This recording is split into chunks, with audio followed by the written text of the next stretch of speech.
welcome to Tales She Told Me, a podcast featuring ordinary women who have overcome and done extraordinary things. I'm your host, Farrah Haidar. Joining me today is Karen Cleveland.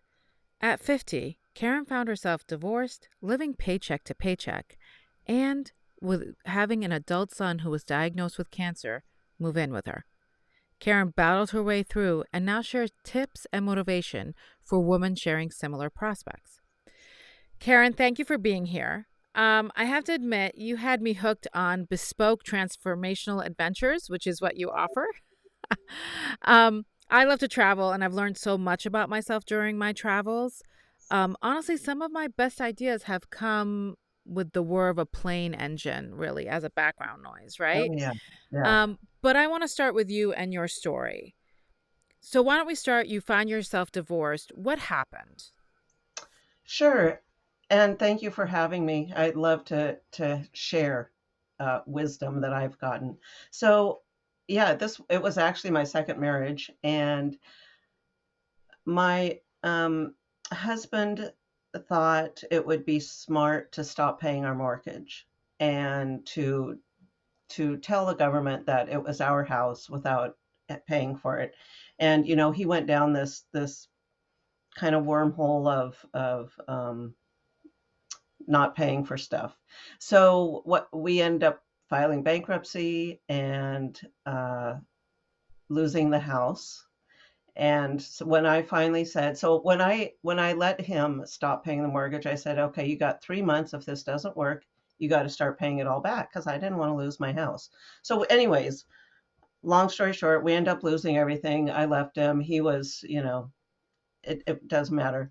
It wasn't mine, the kind of life I wanted to live. So I found myself living in this really small rental house that my niece gave me on, the family plan. So it was extra cheap. And while I looked like I had my life together on the outside, on the inside, things were falling apart. I couldn't pay all my bills, things that we had, debt we had together, and then debt I racked up on my own. And then my son was actually working out of town, and he said, Mom, I have to come home. And um, he wasn't well. We didn't know what was wrong. And we went on a trip together, and I knew we were in his favorite place in the world, and he just wanted to lay on the couch. And it's like, something is not right. Mm-hmm. So, and maybe this isn't the part of the story I'm supposed to be getting into yet, but he left and went to the doctor, and I got a phone call. He's like, Mom, they found something in my lungs. And it's like, oh my God. So anyway, so that's where kind of my transformation began, because I was in this messy place personally, and then I had to bring my son into it to help him. And felt like a complete failure on so many levels, that I couldn't provide a nurturing environment, that I was living in this place I was too embarrassed to even bring friends over to. I only had one friend over the entire 3 years that I lived there, because it wasn't my idea of where I wanted to live or the kind of life that I wanted to have. So that's very difficult. I'm sorry to hear that. So you're sitting there, so your son moves in with you, right? Yeah. Um, and I hope he's okay now. I don't think Yeah, he's fine. I was going to mention that. Yeah, he's absolutely okay now. All is well. perfect. Um, so whenever I talk to people, it's always like it's one of two things. They either have a slow realization or they have this lightning bolt moment in their lives. Really, which one was it for you? Was it like a lightning bolt moment or a slow realization of, oh my God, how did I get here? And I want to preface this. There was a reason. I know I went back and I asked you for your age. I'm like, well, when did this all happen? Right. Because I think it's important because it's different if it happens at 20 than if it happens at 50, at least in my Uh-huh. eyes, So I'd love your perspective on that, on how kind of your age also played into that. Yeah. For me, I do believe it was a slow realization, because the entire time I was living in this place, I kind of considered it in my head as an incubator. I didn't know what I was incubating, but I felt like something good has to come out of this. Whatever's going on, whatever is growing, I don't know what it is. And I wouldn't say it was a lightning bolt moment, but there was a moment that I made a decision.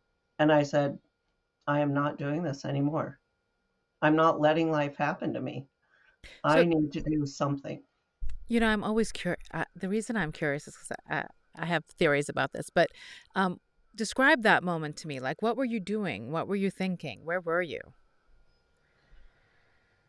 Good question. That I was probably in my bedroom because I knew various tools, spiritual practices and all these different tools I could use that I just kind of haphazardly applied to my life prior to that. And I had been reading a book. What book was I reading? I'm not sure which book I was reading at the time, but I said, you know what? I'm going to go get this other book, which was Four Spiritual Laws of Prosperity or Success. I can't remember Hmm. now. Um, I'm going to read that book and I'm going to do everything she says. I'm just going Hmm. to do it. Yeah. So I believe that I had been reading several books and watching videos up to this moment. And it finally got to me. It's like, if all these other people can make changes in their lives, I can do it. They're no better than I am. Mm. You know, I, part of me always kind of knew. I can remember before my son moved in, but still feeling kind of in that place, um, walking my dog around the next neighborhood, thinking, I deserve one of these houses. I know that I deserve any of this as much as anyone else. So why don't I have it? So I Yeah. kept kind of churning it over in my head. Why not me? I mean, and that just became your thing. So you have this moment, right? And then what happens? Did you immediately start making changes? You took this book, you started following. What are some kind of the practices that you started implementing in your life? Yeah, I said, you know what? I'm going to give this 30 days. Let me see if it really works. And so I started a forgiveness practice every night before I went to bed. Well, first a full day inventory of forgiveness for, my previous or my life up to that moment, and then day by day. And then also a gratitude practice at night before I went to bed. And in the morning, so I was driving about 45 minutes to work each day. Well, not each day, probably 3 days a week, I think. And I took prayer beads Hmm. and I would either do affirmations or I would do more forgiveness if I felt like I had to. I would do something with my prayer beads every day in the car. Hmm. And I think some of the affirmations, I didn't really believe in affirmations at the time, but once I got used to understanding how they worked and how it had to have a meaning to me when I said it, then they did start helping. And then also in the morning, I would sit down and I would, before I left for the day, visualize what I wanted, like big time. And I wanted a house. I wanted to buy my own house. I wanted to travel. I wanted to, at that time, I thought I wanted to meet a person. So I start, Hmm. a man, have a relationship again. Um, so I started focusing on these different goals or dreams that I'd had. And after 30 days, so I said I'd do it for 30 days, see what happened. After 30 days, I had a new job. I almost doubled my income. And then things started to happen. So, I mean, that was a big deal, obviously, because that's what Sure. led to so many other things. Yeah. But then other things started happening. Among the other goals was, because I wasn't actually focusing on increasing my income at all. I Hmm. did want these other things. And so then the house started to fall into place and travel and things like that. Wow. So, there's a couple of things that kind of stood out to me there. You said a practice of forgiveness. I'm assuming that was for your husband. Was it only for Uh, your husband or ex-husband at this point? right. So many things. So I took an inventory starting with as far back as I could remember. So I'm the baby of Hmm. five siblings, and I had to do a lot of forgiveness with family members. Things. It's so weird that things can happen when we're 5, 6, 7 years old that stay with us the rest of our life. Yeah. And it seems like a 50, 60-year-old shouldn't have something like that affecting their life, but it does so often. Or at least it was mine. So anyway, so I went back during this day-long process, and so kids that I went to school with, previous boyfriends, previous friends, previous employers, and definitely a lot with my ex-husband. Yes. Mm. Did you have to forgive yourself for anything? Oh yeah. Oh Yeah. yeah. But I came to the point to realize when I was forgiving myself that they all led up to who I am and where I am. Hmm. So it all kind of divinely fit together, but absolutely, because yeah, decisions I had made that I didn't appreciate at the time. So you've mentioned spirituality a couple of times. Obviously, you're a spiritual person. I believe you're also a reverend, correct? I am. Yes, I am. Um, so one of the things that kind of struck me during that is I feel you're really of one of two school of thoughts, right? Either you're a person who believes that everything's random, you have to strive for everything, etc., right? You're that kind of person, or you believe no, the universe is either conspiring for you or against you. Many of us think it's conspiring against us. Right. But I have this theory I want to throw out to get your thoughts because you're a spiritual person on it. I have this theory that often when you feel like the universe is conspiring against you, it's because you don't have a clarity of vision, right? You're Oh, dabbling in this, you're dabbling in that, but you don't really know what you want. And the universe is kind of like, okay, I'm just juggling 101 things trying to get you something, right? I don't know if right. you agree with that, but one of the things that struck me about what you said was it was when you sat down and said, I deserve this, I want that, that things start to kind of align. So I'd love your thoughts on that. Like, was it the clarity of vision that did it? Was it the forgiveness? Was it both? Wow. Um, I've never thought about that focus piece of it, but I think you're right. Hmm. I think that has a lot to do with it. And it so when one not needing to know, but having a direction, I think is really important. The forgiveness and gratitude part, I think I think is also important because we can still not believe we deserve it. Yeah. So, and if we don't think we deserve it, then we might sabotage ourselves. So, but I do definitely think that focus is important, and at least having a direction that you want to go.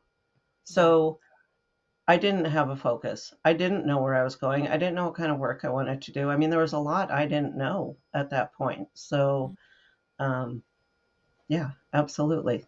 But because I think, like, again, when I hear your story, I think you started out with, oh, I was on a walk and I looked around and I said, why can't I be in those houses? And then Right. it kind of like, maybe it could start for other people with like, why can't I have that career, right? But Yeah, I feel like for you, you started with the house, you had that vision. I want that house. I want this stability. I want that. And then the career thing kind of came because you had to have that to have everything else, exactly. I right? think so. It was my enabler to do what I felt like Hmm. I deserved. Yeah. And that's a big thing, what you deserved, right? Not just what you wanted. I think people say, I want that, but if they don't believe they deserve it, then it's just, eh, Right. you know? Yeah, exactly. So why travel? You now what you do is you've moved on from this, you got a new job. I don't know if the new job led you to what you're doing now, or was it something new, or was it just a stepping stone? But you now organize transformational travel I do. adventures for, Yeah. is it for older women only or just for women across the spectrum? Well, it can be across the spectrum. Most of the people that want to come, that have come, I would say are, I'm trying to think in my head who the youngest person is. Aside from my daughter, who's, 30-ish, I think probably the youngest person would be about 45. So it's generally once women hit a certain age, and husbands are allowed to come if they have a husband. Mhm. It's not that it's solely women. It's just my usual client and who Mhm. wants to work with me. Anyhow, um, I think once women hit a certain age and they begin to realize either they've lost meaning in their life, maybe the kids are gone, maybe, who knows what it is, and they're feeling like they're looking for something else, or they no longer like their job, or, you know, just feel a little bit lost, Mhm. then that's generally the people that I work with that take on this travel. And it started to answer your question about how it all came about. I mean, you know, uh, I might have had a dream of doing it when I was little, but I wasn't actually taking steps to do it. Mhm. So part of the outcome of my, I'm going to let this happen. I'm going to do this for 30 days and getting that job. Within about 2 or 3 months, my someone I know said, "I'm going on a safari to Kenya. Do you want to come with me?" And it was just going to be three of us. So I was like 51 at the time, 52, maybe at the oldest by the time it happened. They were in their 70s. So it was just the three of us going on a safari. And before I left, I was like, this is awesome. I'm going on safari. I'm going to come home. I'm going to tell everyone about it. I'm going to check that off my bucket list, right? Mhm. But while on safari, uh, every day was magical. I mean, I couldn't believe that the next day could be even more magical than the day before. Yeah. And there would be times we'd be traveling in this van, like between parks, and I had very little music with me. I had very little things to do, but I just kept playing this one song that was, um, I've totally forgotten it, but essentially it's about just, use me. What's next? I'm open to what's next. And by the end of the safari, I ended up realizing that all these people I'd been working with before, so I'm also an animal communicator, and all these other people I'd been working with is would want to come and or needed to come because the transformation, whether I'm facilitating a change or not, and I do my own like journals for individually for each trip and stuff, but whether I'm facilitating or not, there's a huge shift that happens for those of us coming from the Western world as far as culture, animals, the expanse of land. I mean, there's just so much going on. And I knew that other people could experience that because it really helps you prioritize what's good in your life, what's not good in your life, what needs to shift. Yeah. So that's how it started. Wow, that's amazing. So I think, again, I'm going to go back to that age thing because I think, if you were maybe 35, 40 and you had young kids at home and someone said, hey, let's go on a safari, you'd be like, I can't do it. But you're 50 and you're like, this may be the last time I Yeah, can yeah, go, right? exactly. So, yeah, even though you were just coming out of this bad situation and all that, and you took that leap. So, again, that's why I sometimes think age falls into it. But Hmm. I really want to touch a little bit on that part you brought up about expansiveness of land. So I've lived in a lot of different places, mostly cities, but one of the things that really struck me when I moved into places that had more land, right? Like I've been to Africa, and even like moving from the Northeast to the South of the US, there's something about a connection with nature. I think that if you live in a city all the time, you just don't get, right? Mm, But yeah. but that's our as humans, it's our origin, right? That's where we are. So, do you see that affecting a lot of the people that you take on these trips, or is that like a primary thing that happens? Oh, yeah, absolutely. Like you said, being from a city, and most of these people are, you can't see beyond the buildings around you, you Mhm. know, and obviously it's physical, you can't see what's beyond that building, but it's a little metaphorical that how do you have vision? I think the expansiveness just opens up that part of us that says, "Ah, there's something greater. There is vision, there's possibility out there." Is So there yeah. is there like a story or an experience one of your one of the people that joined you had that really stuck with you? Like personal transformation story. Yeah. Let's see.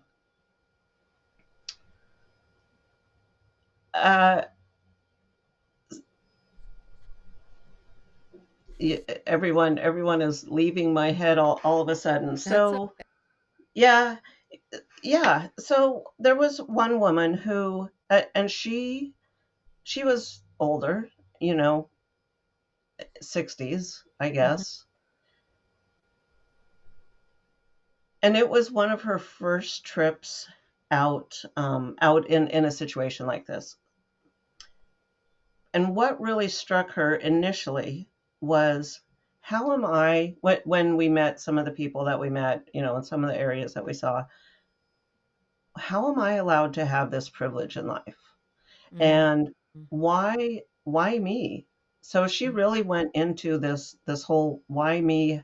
Why am I deserving of something new and better? What she was perceiving as better. And one of the things, though, I like to caution my people about is it's not better, it's different, because mm, we really get into trying to fix people. Sometimes when we think ours is the right way, ours is the best way, mhm, it's like, oh, we need to fix them. How are we going to fix them? So I appreciated her not trying to fix them and make them like her, but what she felt was an easier life. mhm, And why her? And why is she so deserving? So now, though, so that started that whole process. Now she like travels on her own to India all the time. mhm, And I don't think she's been back to Africa, but she's not afraid anymore. And yeah. she's, not that it matters, she's at least in her mid 70s. I don't know exactly what she is now, and she's not afraid to go now anymore. And I'm sure she still has these questions of herself when she's out there dealing with these people, but she meets fantastic people. I love following her on Facebook because, I mean, that was a transformation from where she started before we first went. Yeah. It's funny. It's like a centering of our own experience, right? Like I love that you said that, hey, hey, don't try to fix them. Like there's nothing necessarily wrong. They just have a different experience. Yeah, yeah, Because we do that. We center our own experience into what's important in life, what we should be striving for, etc. And a lot of other cultures have different priorities, you know? Um, exactly. my father used to tell me this story, and I've always loved it. But he said, there was once this man who was fishing off a cliff in some remote place, and this person comes up to him from the city, and he says, "Oh my God, this is the best fishing I've ever had. This is the best fish. Why don't you go ahead and commercialize the fishing? Then you could sell it to the cities. And if you sell it to the cities, you'll grain the da da da da, and you'll do this and you do that, and you'll be so successful and da da da." And the man kind of looked at him and he said, "Okay, and then what happens? Like after all that?" He's like, "Well, you get to sell it all and retire and come fish." And the guy looked at him and he said, "But I'm already doing that." You know what I mean? Like, and again, it's that Yeah, prioritization of what's important and what makes our this human experience valuable. Anyways, right. so you mentioned a lot about body soul connection. Yeah, And I'd love to hear your thoughts on body soul connection and how you sure. use it in your work. Yeah. So uh, I I firmly believe and have, seen and felt myself that our body can tell us a lot about, you know, what, not what we should be doing, but what might make life easier. So, for example, um, if you walk into say you're going on a job interview and you walk into a place and your body feels sick. And pay Mhm. attention to that, because that's probably your body telling you that that's not the right place for you.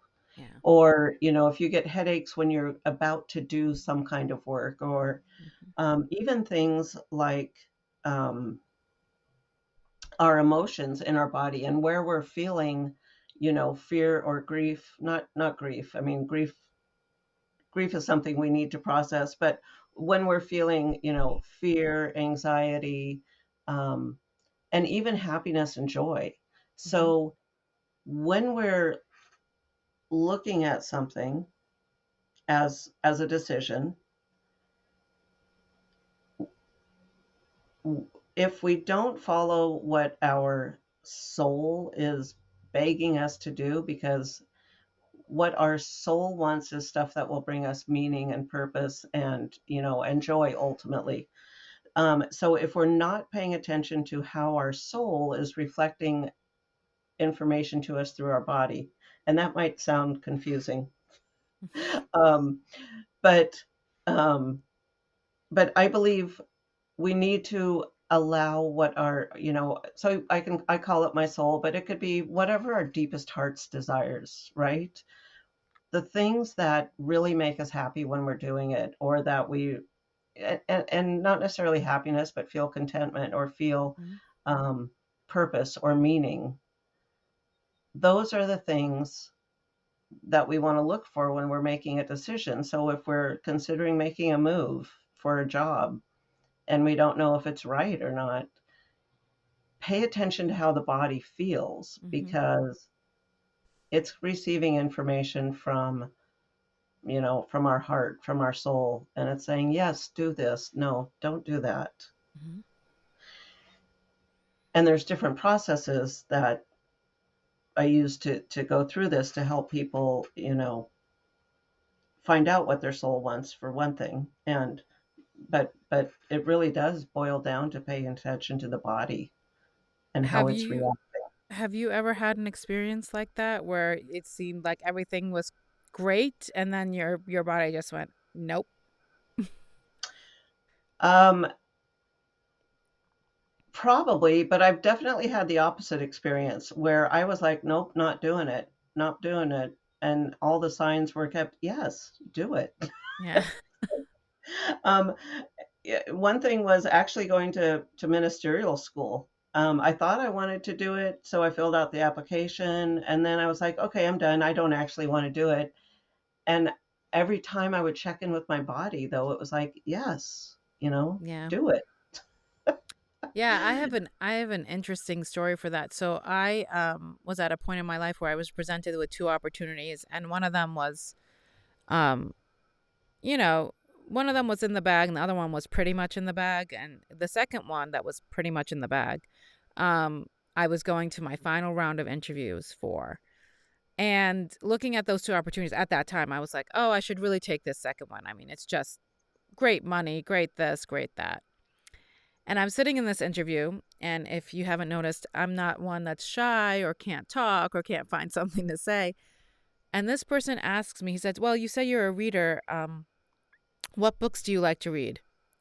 And my body just shut down. It was like, Oh, absolutely not. I sat there in silence for 10 minutes. It was very uncomfortable, but wow. I could not get my mouth to move. It just was like, nope, not doing it. Oh, My whole fascinating. everything shut down. And obviously, I didn't get that opportunity. And I think it was my body saying, okay, you're not going to listen to me? Fine. Fine. I'll make you Let me be listen. clear with this. Yes, you will stay here with us. Um, well, that gives me a little bit of a nice segue into joy. And it's a question that I always like to ask all my guests. And it is, what is a weird habit or ritual you have that makes your life more joyful? Yeah, awesome question. Now this is going to sound really weird, but starting in the evening, I begin to look forward to waking up in the morning and having a cup of coffee. And it's decaf, it's not caffeine, but the habit, it's part of my morning ritual. I Yeah. get up. And depending on the time of year and the lightness and what I have to do with the animals, um, I sit down with my cup of, like I said, it's decaf, so I don't think it's, you know, an addiction to caffeine, but an addiction to habit. With my coffee, I do, some spiritual practices, and then I do, so my favorite part, not my favorite part, but then I do uh, the New York Times mini crossword and Wordle and a couple of little games just to get my mind going. And I mean, that's my favorite thing to do. That is not weird at all. For me, my cup of coffee in the morning is sacred. Mine is caffeinated because I have children. I need it. But no, but no, it's not really about the cup of coffee. It's the ritual. It's that Yeah. quiet moment. It's that guaranteed time I give to myself where there's just no Yes. one calling my name, no one talking to me. It's that's what it is. Yeah. Well, Karen, it was a pleasure having you. And if you're out there and like to hear more from Karen, you can visit her website at www.karencleveland.com or Rev listen to Karen her. Cleveland. Oh, Sorry. sorry, it's revkarencleveland.com. Thank you very much. Or listen to her podcast, The Connectedness Podcast. All links in the show notes below. And I promise you the link will be correct. As always, I'd love to hear from you about this episode. How have you ever wanted to take a spiritual trip, either physically, metaphorically, or both? Hit me up on Instagram or Facebook at Farrah Haidar. Don't forget to hit the subscribe button so you'll get notified when a next episode is available. Also, I'm giving away a PDF of some of the best quotes we've had on the show, beautifully designed to print and journal your thoughts. Email me at farrah@farrahhaidar.com and title it Quotes. Talk to you soon. Till then, chase your happy.